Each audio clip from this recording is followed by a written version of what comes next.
Hello friends, welcome to Star Plus Classes. कैसे हैं आप सभी लोग? उम्मीद है कि आप लोग बहुत अच्छे होंगे और अपनी पढ़ाई बहुत अच्छे से कर रहे होंगे। तो आज के सेशन में हम मुग़ल साम्राज्य को डिटेल स्टडी करेंगे। तो चलिए शुरू करते हैं। मुग़ल साम्राज्य।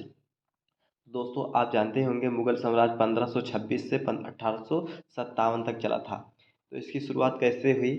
जब लोधी वंश के अंतिम शासक इब्राहिम लोधी ने भारत देश के अंदर उत्पात मचाकर रख दिया था, तब मेवाड़ के शासक राणा सांगा ने बाबर को बुलाया था अफगानिस्तान से, और बाबर ने आकर इब्राहिम लोधी को पानीपत के प्रथम युद्ध में हरा दिया था। फिर यहीं से शुरू हुई थी हमारी मुग़ल साम्राज्य की स्थापना। आइए दोस्तों, आगे चलते हैं।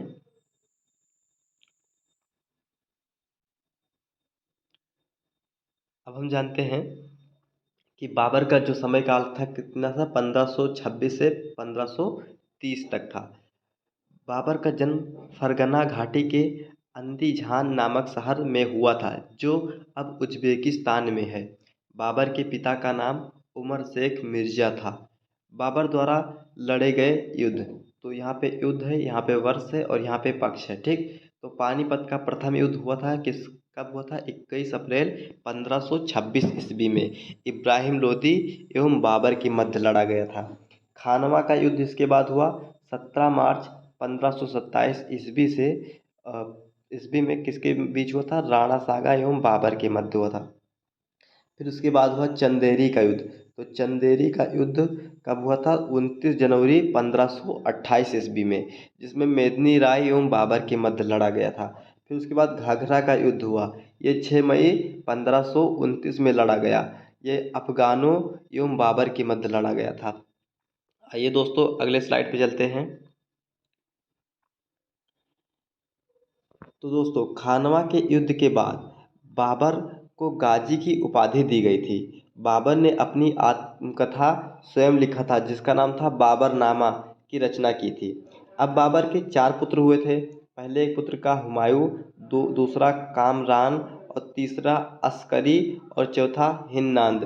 देखिए, ये दो एक इनकी दोनों की माता एक थी और इन दोनों की माता एक थी। मतलब जो बाबर था, इसकी 2 पत्नियां थी, ठीक। एक पत्नी के 2 पुत्र और इस पत्नी के 2 पुत्र।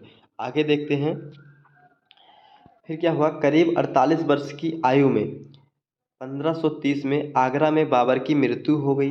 पहले बाबर के शव को आगरा में दफनाया गया था, फिर बाद में उसे ले जाकर काबुल में दफना दिया गया था। आइए दोस्तों, अगला देखते हैं स्लाइड। फिर उसके बाद में आता है शासन हुमायूं का, बाबर के पुत्र के हुमायूं, जिसका शासनकाल है 1530 से 1556 तक। तो 1530 में पिता की मृत्यु के बाद 23 साल की उम्र में हुमायूं राजगद्दी पर बैठा। हुमायूं का विवाह हमीदा बानो बेगम से हुआ था, जिसने अकबर को जन्म दिया था। हुमायूं के शासनकाल में ही शेरशाह सूरी ने जीटी रोड, ये जो जीटी रोड है, इसने ही बनवाया, रोड का निर्माण करवाया था। हुमायूं की आत्मकथा हुमायूंनामा की रचना गुलबदन बेगम ने की थी।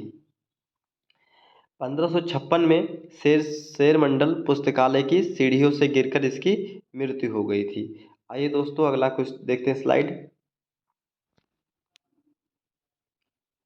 अब देखिए दोस्तों, जो अकबर था, अरे, हुमायूं के बाद अब किसका शासन आया? अकबर का आया।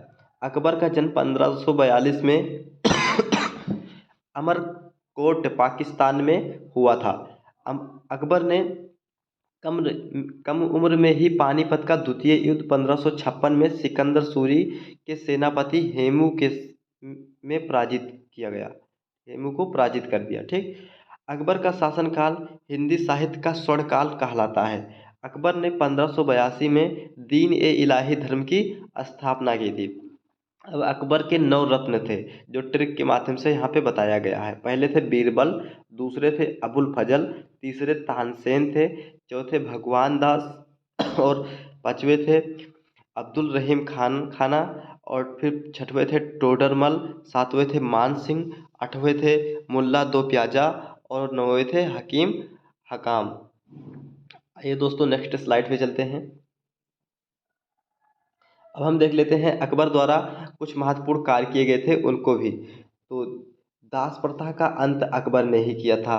फिर उसके बाद में तीर्थ यात्रा को समाप्त कर दिया, फिर जजिया कर को समाप्त कर दिया, फिर दीन ए इलाही धर्म की स्थापना भी की और फिर इलाही संवत की शुरुआत भी इसी ने किया। अकबर ने गुजरात पर विजय बुलंद दरवाजे का निर्माण भी करवाया। फिर अबुल फजल ने अकबर की जीवनी अकबरनामा की रचना की।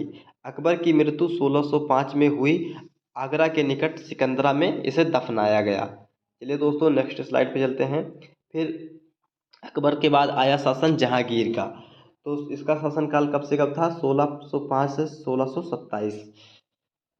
अकबर का पुत्र सलीम, जिसको जहांगीर के नाम से जाना जाने लगा, 1605 ईस्वी में राजगद्दी पर बैठा ये। जहांगीर के शासनकाल में 4 यूरोपीय यात्री भारत आए थे। पहले हाकिन्स विलियम पिच ने आया था, फिर सर थॉमस रो आए थे, फिर एडवर्ड टेरी भी आए थे। ये 4 विदेशी यात्री किसके काल में? जहांगीर काल के में आए थे। जहांगीर का विवाह मेहरुन्निसा यानी नूरजहां से हुआ था। जहांगीर के समय में चित्र का स्वर्ण काल कहा जाता है। जहांगीर के प्रमुख चित्रकार अबुल फजल अबुल हसन थे। फिर पढ़ते हैं हम शाहजहां के बारे में। शाहजहां का जो शासनकाल है कब से कब है? तो ये 1627 से 1657 ईस्वी तक। जहांगीर के बाद सिंहासन पर शाहजहां बैठा। शाहजहां की बेगम का नाम अर्जुनमंद बानो यानी मुमताज था। शाहजहां के शासनकाल को स्थापत्य कला का स्वर्ण युग कहा जाता है। शाहजहां द्वारा बनाई गई प्रमुख इमारतें: दिल्ली का लाल किला, ताजमहल, मयूर सिंहासन और दिल्ली का जामा मस्जिद।